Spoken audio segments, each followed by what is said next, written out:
At the Nixon Library in Southern California, Secretary of State Mike Pompeo presents the Trump administration's hardline stance on China. The old paradigm of blind engagement with China simply won't get it done.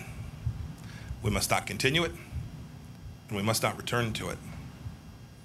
As President Trump has made very clear, we need a strategy that protects the American economy and indeed our way of life.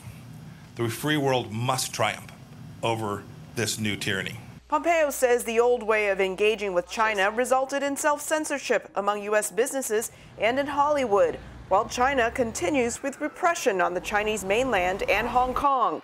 He says China is seeking global dominance and has become increasingly authoritarian at home and hostile to freedom abroad. Pompeo's speech comes the same week the U.S. ordered the Chinese consulate in Houston to close within 72 hours, calling it a hub of spying and intellectual property theft. This is entirely malicious slander. This demolishes the bridge of friendship between Chinese and America. The only way to truly change communist China is to act not on the basis of what Chinese leaders say, but how they behave. And you can see American policy responding to this conclusion.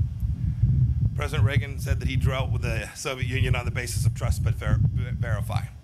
When it comes to the CCP, I say we must distrust and verify.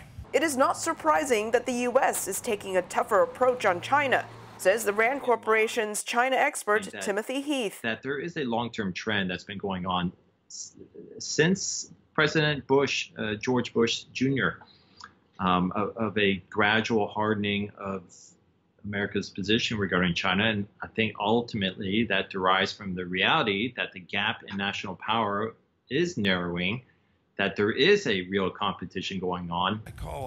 Pompeo is asking other nations to also hold China accountable, but it may not be that simple. A lot of countries are dependent, or at least rely a lot on trade with China. And so it's not going to be easy for many countries in the world to, so-called pick a side and join the U.S. in some of its harder line policies.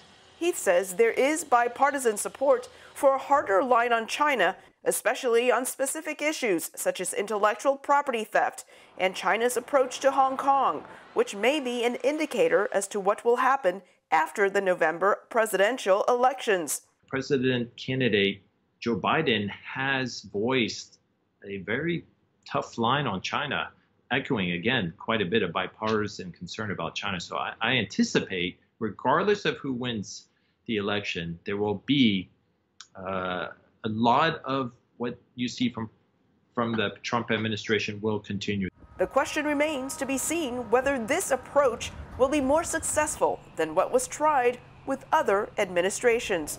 Elizabeth Lee, VOA News, Los Angeles.